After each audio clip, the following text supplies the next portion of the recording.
Ma'am. Sarath sir சொன்னாங்கல்ல 50% கொடுத்தா இன்னும் என்னெல்லாம் ஆகும்னு சொன்னாங்களா, அதுக்கு நீங்க பதில் சொன்னீங்கன்னா ஒன்றும் ஆகாது. முதல்ல இந்த 33 கொடுக்கறதுக்கே இவ்வளோ முக்கியம், இவ்வளோ நாளாச்சு கொடுக்கறதுக்கு. அதுக்கு 1008 கருத்து பேசுனாங்க. பட் யா, இல்லைனா விமன் ஆர் வெரி ஏபிள். இப்போ இருக்கிற எவ்வளோ விஷயங்கள் மாறி போயிருக்கு. Women have changed, evolved and grown.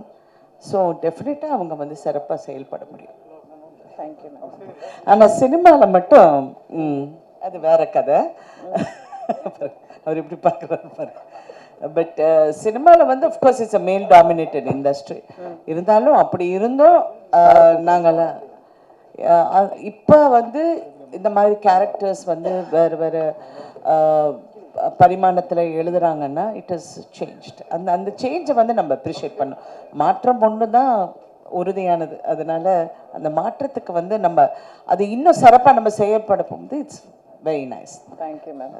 இருந்தாலும் நீங்க சரத் சார் வந்து நீங்க ப்ரொடக்ஷன் மேனேஜரா ஆக்கினீங்கன்னு சொன்னாங்க. அதாவது இல்லை ஒரு கருத்து இருக்குது, நல்லா புரிஞ்சுக்கோங்க. இது அதிகமாக கேள்வி பதில் நேரம்லாம் எல்லாரும் ரொம்ப டயர்டாக இருப்பாங்க, அவங்கள டயர்ட் பண்ணாதீங்க. நீங்கள் கவிதா அதை வந்து இது வந்து என்ன கேட்டிங்க நீங்கள்? ப்ரொடக்ஷன் மேனேஜரா? அதாவது ஒன்லி அதை மட்டும் தான் நம்ம எல்லாருக்கும், அந்த இளைஞர்களுக்கு எல்லாருக்கும் நான் சொல்ல ஒன்று வேணும். இந்த பணியை இவர்தான் செய்ய வேண்டும் என்று நினைத்தாலே வாழ்க்கையில் வெற்றி பெற முடியாது. அதான் என்னுடைய தாரக மந்திரம். நான் வந்து ஒரு சைக்கிளில் போய் பேப்பர் போட்டவன், பிஎஸ்சி பட்டதாரி. சைக்கிளில் போய் பேப்பர் போட்டேன். எனக்கு வந்து ஸ்பேர் டைம் இருந்தது, நிறையா இருந்தது. ஒரு சைக்கிள், ஹீரோ சைக்கிளுக்கு வந்து அந்த சைக்கிள் பாட்டாக கைண்டு தான் வரும். அதை ஃபிட்டராக இருந்திருக்கேன். அப்புறம் வந்து ரிப்போர்ட்டராக இருந்திருக்கேன். ஸோ என்னை பொறுத்த வரைக்கும் எந்த ஒரு தொழிலும் நாம் செய்யலாம் என்ற ஊக்கமும் தாக்கமும் இருந்தால் வெற்றி அடையலாம். அந்த முயற்சிக்கு நம் இளைஞர்கள் வரணும்.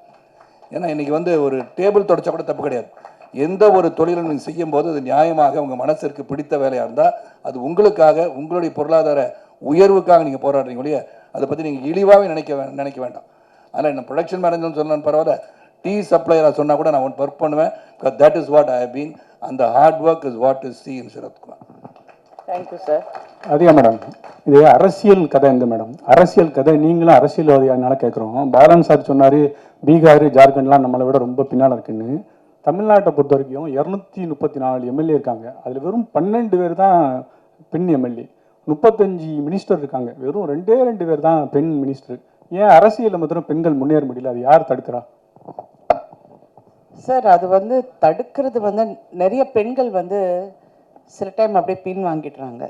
அந்த சூழ்நிலையை பார்த்து ரொம்ப மனசை வந்து நம்ம வேற மாதிரி வச்சுக்கிட்டு, இல்லை இந்த நெகட்டிவிட்டி நமக்கு வரக்கூடாதுன்னு நினச்ச பெண்கள் கண்டிப்பாக வரணும். இப்போ கூட வண்டியில் வரப்போது இவர் ஒரு விஷயம் சொல்லிக்கிட்டு இருந்தார். யாரோ ஒருத்தர் எங்களை பற்றி ரொம்ப இழிவாக பேசினதான்னு.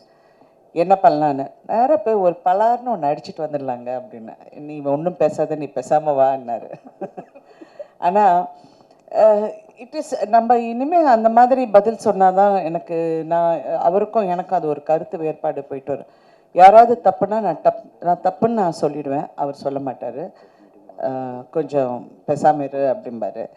பட் அதனால தான் பெண்கள் நிறைய பேர் பின்வாங்குறாங்க. பிகாஸ் இவ்வளோ வந்து என்ன மேக்ஸிமம், அதுவும் இந்த சினிமாவில் இருந்து வந்துட்டோன்னா ஃபஸ்ட்டு வந்து கேட்குற கேள்வி வந்து, நீங்கள் சினிமாவில் இப்போ நீங்கள் எம்பியாக நீங்கள் போட்டியிட்டீங்க, நடிப்பீங்களான்னு.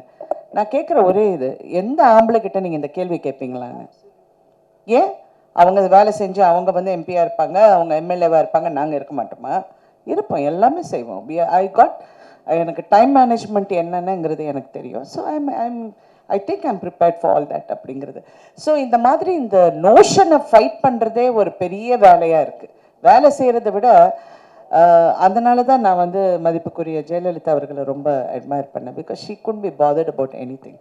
அவங்க என்ன நினச்சாங்களோ அவங்க அதை தான் செஞ்சாங்க தவிர she didn't give a damn. I like that. Vasanthabalan sir.